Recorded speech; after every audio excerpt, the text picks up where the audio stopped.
It's falling apart.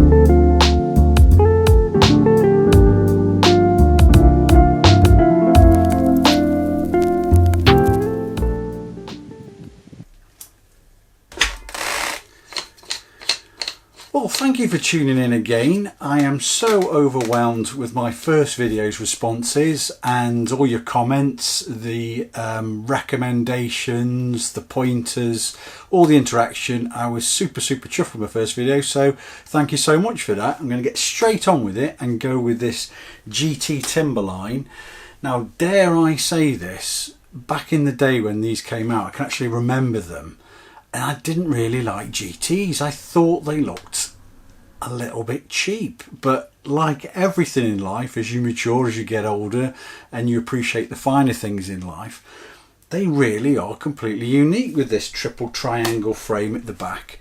Now, I actually can't get enough of them. I had my first proper GT. It was an Avalanche Expert only 3 or 4 years ago, and I absolutely loved it. It was set up perfectly, the geometry was right for me, it rode beautifully, and that's what got me thinking when I started looking at these GT bikes again. So I got this from a bike shop at the back. It must have been traded in years ago and he'd completely forgot about it, and it was only 25 quid. 25 quid. Immediately the forks look bent, but do you know what? Everything else looks okay, apart from the tatty seat. But a little bit of superficial rust here and there. I think it'll come up well. But other than these bent forks, I think I can salvage quite a bit on this. Again, I wasn't that fond of the paint job on these. It's like a splatter effect. Not too fond of that. So, I don't know. I might do a bit of a twist on a theme. But as with everything in life, I'm looking at Pinterest every 5 minutes. I'm looking at the Facebook posts and groups. Some of them paint jobs on there look absolutely brilliant. So there's lots and lots of inspiration flying in my mind. So I don't know where I'm going to go with it. But just looking around the bike, the foam grips bring back loads of fond memories. I can remember back in the 90s, you know, when you had these when I was a teenager. They were great when they were new, but you know, you look at them now and you sort of laugh, but you can remember them fun days with soggy hands and when they got wet and then they cracking in the sun and they soon wore through. But you know, a little bit of nostalgia, obviously they'll go. The forks again, I've looked at different specs of these online and I'm not quite sure if it's a standard one or they change. I don't quite know the model year of this, if I'm being perfectly honest, because I've seen some forks that look a bit different. Same again with the stem and the handlebars. Some of them match the actual paint job, which this doesn't. The back brakes look great. I think they'll come up really nice when they're done. I love how it's got the cable routing that goes inside the top frame there. That's really sweet. I like that. Again, I'm fond of the old cantilever brakes, so that will look good when it's done. And then other than that, I think somebody at some point has tried to have a go at it, because they're all brand new cables on it for some reason that haven't carried on being fitted. So obviously someone ran out of love with it and it got traded in and it'd been stuck at the back of a bike shop all this time. But other than the little bits of rust here and there, which again, superficial, will come up all right. I think the drivetrain looks all right, but again, I might have a bit of a play around with that. And now I'm going to shut up and crack on with it, so I hope you all enjoy the process once more.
I don't think I'll be doing much of a refurb on these. Plastic brake levers, obviously the foam grips are a bit naff.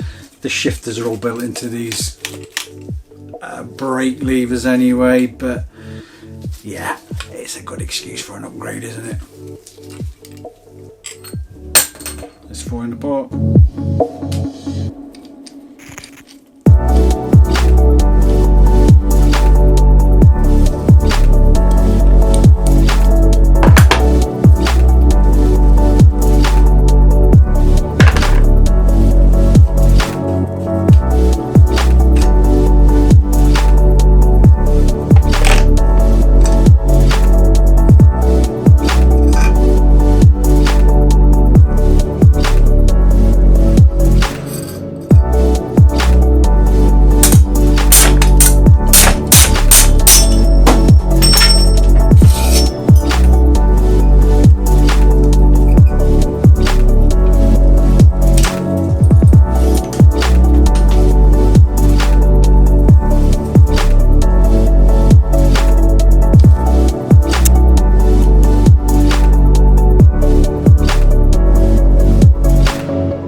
Alright buddy, how are we? Oh yeah, here we go, still itching. Come here.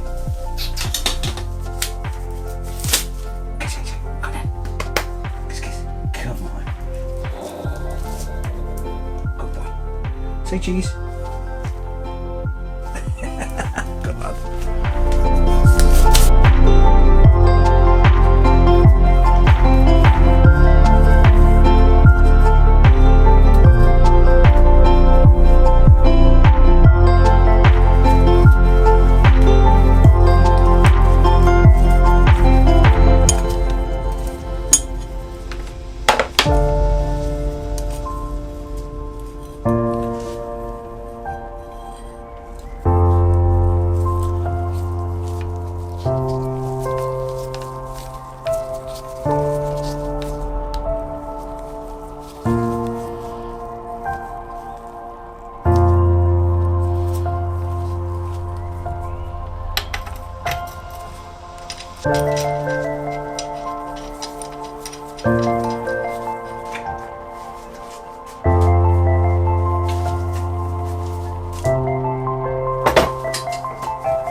alas, it wasn't meant to be, or at least with my abilities anyway. I've tried everything with this now. I've tried penetrating oil down the seat post tube. I've tried crowbar in the back end, tried to prise it out a little bit, stuck it in a vise, put a hole through the seat tube, bolt through it, stuck it in a vise. I'm out of ability, I'm out of tools, it really isn't going to budge. It's starting to deform a little bit, so I've got a friend who's got an engineering business. I'm going to wave the white flag and give in on this before I do any real damage on it, and send it to him and see if himself or one of his guys can get it off for me. I don't want to give up on this frame. I've really taken a shine to it, so hopefully I can keep this build going and salvage this, and let's see if he comes up trumps. Fingers crossed.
We've all got a little bit of OCD when it comes to cleaning and looking after a bike, especially the enthusiasts that are into all these builds.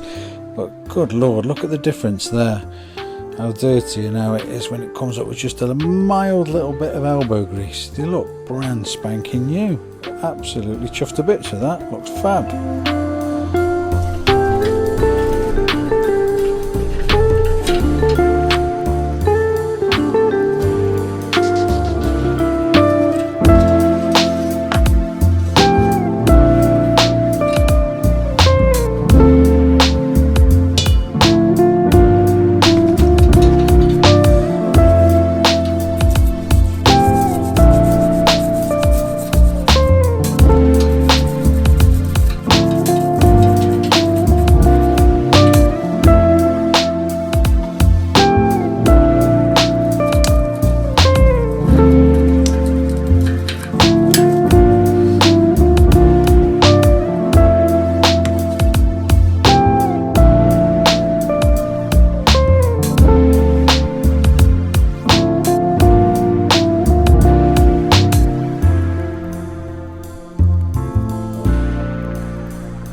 So I've had the frame back, and unfortunately it's not good news. As you can see, they've only attempted a bit of heat on one side of the frame right at the very top, so not the full length of the tube, not on both sides. It literally was a 4 or 5 minute attempt, and I sort of got the impression they weren't really that bothered. So I was going to knock it on the head. Sort of started to feel a bit disheartened.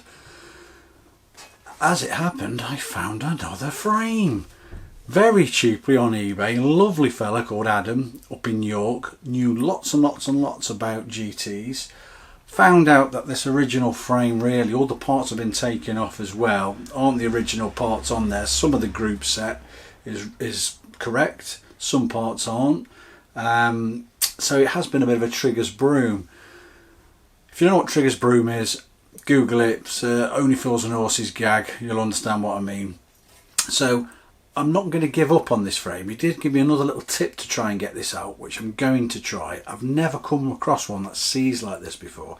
I've had stiff posts and ones that have been hard to get out, but I've never had them this bad before. So I'll put it in the background. It'll appear in a few videos until I decide what I'm going to do with it, but I'm certainly not going to scrap it. Certainly a bit disappointed with how it sort of done that to it. Yeah. But for now, this is a lovely sturdy frame, albeit it's slightly smaller, which may be even a godsend. I'm not the tallest person in the world, and when I was standing on this original bike setup, I was a little bit on my tiptoes anyway across the main top tube of the frame anyway. So this might be a blessing in disguise. So for now, I'm back on track. I'm going to carry on.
Thanks again for watching, it's really appreciated. It hasn't gone to plan this time, but hey, these things never do. You've just got to roll with it and do the best you can. Really appreciate your support, all the comments. If you'd like to subscribe and help build this channel, again, that would be absolutely fantastic. Until next time, happy cycling.